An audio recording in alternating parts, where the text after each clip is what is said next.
Good evening, everyone. Those stories coming up in just a moment. First, some clouds and even a few showers in our region. Breaking news just into our newsroom. Authorities in Pulaski County are searching the Ohio River right now for a man they believe to be dead. Yeah, Mark, it's a really scary situation out here. Just take a look at this sinkhole. Massive, at least 20 feet wide. They've spent all day handing out these flyers all across town, searching for Patrice. There are about 1,000 of these. Rain, though, is that going to wash out any maybe allergens that are there? I'm asking for a friend. Yeah, right, I've noticed. So what should you do if you think you've downloaded a malicious app? Well, first, experts say delete it. There are about a dozen vendors out here tonight selling everything you need for the 4th of July, including these light up baton and wands. Siding here, roofing, everything is scattered across the ground. And there's a lot more to be done. As you mentioned, just take a look at this house. The entire side blown off. Preparing the food for all the hungry folks that are coming out here to welcome home those 65 veterans. One of those is this food truck here. This is the Red Onion. And just take a close look at this. It smells as good as it looks, guys. We don't want to leave you hanging, John, so there we go. All right. I wasn't going to call you out. Good evening. We begin tonight with your 4th of July weather. Hot and sunny for many Independence Day activities. Actually, pretty good weather for a parade. Very few could use a little rain. Use it or not, it's going to be here tomorrow. Here it comes. All right. Thanks, Jim. Well, the flood fight did not take a holiday break in Alexander County. Another call for volunteers in McClure today to try and save homes from rising seawater. News 3's Emily Manley is live there tonight for us in one of those flooded neighborhoods. Emily, I saw you had to take a boat traveling through that area.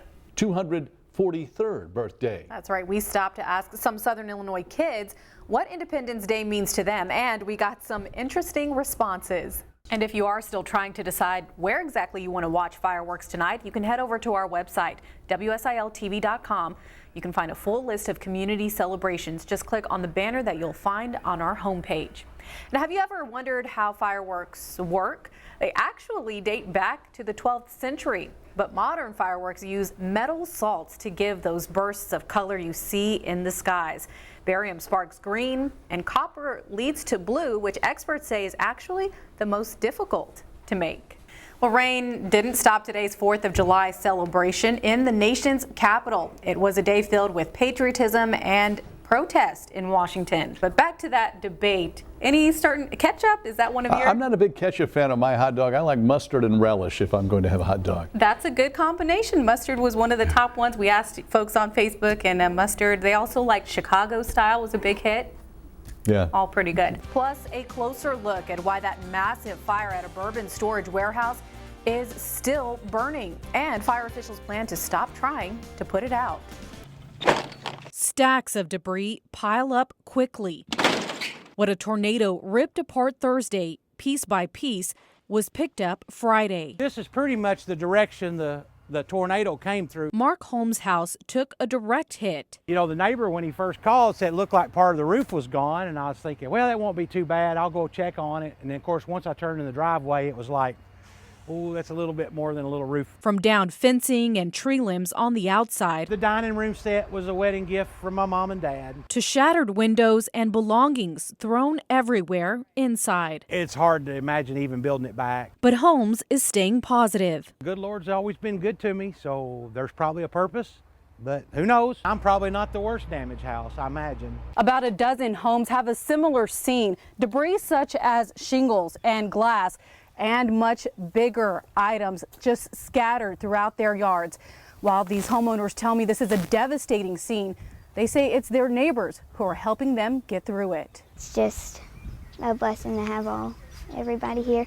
10-year-old Lily rolled up her sleeves to help here. My grandparents' house has just been there all my life, and I just didn't want it to be destroyed. The tornado tore off the roof and toppled this large tree. Lily's grandfather was home at the time. My first reaction was I started crying, and I just had to see my grandparents, and so when I knew they were okay, I just started helping them. He was very shaken up. Larry McGregor's dad also experienced that frightening moment. The door had blew open, and he saw just a piece of board, whatever, from the neighbor's house just flying, whatever. And Next thing you knew, it hit. He was keeping that door closed, just hanging on for dear life. But no one inside any of these homes was hurt. The Lord was watching him, I guess. So it's a miracle. The focus now is on recovery. The long process just getting underway. I mean, it's bad. Don't get me wrong, it's bad, but you know, there's always tomorrow and nobody's hurt. Yeah. So, like I said, we'll rebuild, we'll go on. Life's a 4-letter word, so don't ever forget that. In Paducah, Carolyn Cerda, News 3. Oh, absolutely, Mark. This is definitely the happy ending. Family, friends, and a bunch of volunteers had been praying for and working to find all day and last night as well. Now tonight, the family is finally all together after a terrifying 20 hours apart, and it was a joyous reunion. Tight hugs and sweet kisses. Everybody missed you so much. The Dotson family is overjoyed to once again hold 7-year-old Patrice in their arms. Are you happy you're with your family? Yep. The second grader, whose family says has a mental disability, now back home, the place she disappeared from nearly 24 hours earlier. No, I haven't slept, but I can go to sleep now. Patrice's mother, Sinceria Dotson, I'm blessed. says a sense of relief fell over her the moment she was reunited with her daughter. I just ran over there. She was just excited to see me as I was to see her. I'm so excited that she's alive and well. She's a little beat up, but I thank God she's alive. Patrice's grandfather drove 6 hours down from Chicago Monday night the moment he learned she was missing. And he wasn't alone. If you are a volunteer, I need you to sign in, please. In addition to police, more than 100 volunteers band together to search for Patrice. They were coming from everywhere. There were people here from last night.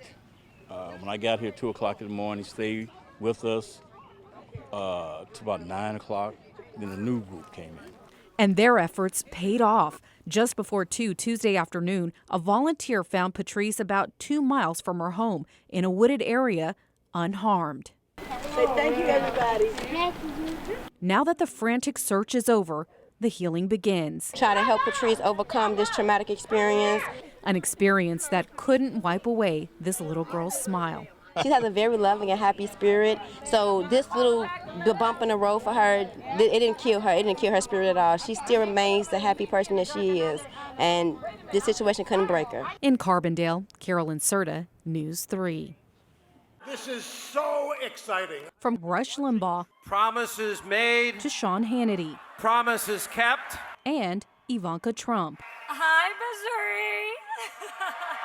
It's like a rock concert, kind of, you know. Thousands packed inside the Show Me Center Monday night, including Chester, Illinois natives Joe and Roger Cloth, who were attending their third rally. We went to Springfield first, and then we went to the Murfreesboro one, and then we came here.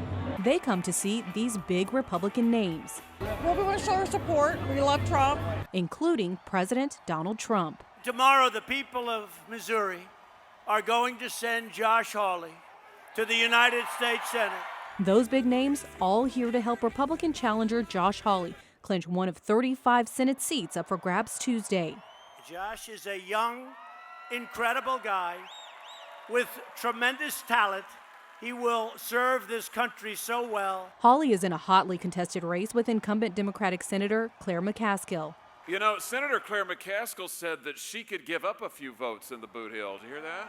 The latest poll puts the two neck and neck within a margin of error contest. The goal Monday night, You have only one choice, Josh Hawley. motivate the Republican base to head to the polls and push Hawley over the edge. Thank you. With the backing of the president. He's just really good. He's just exciting, and he shows a lot of energy, and I think it's the night before the election. We need it. In Cape Girardeau, Carolyn Cerda, News 3.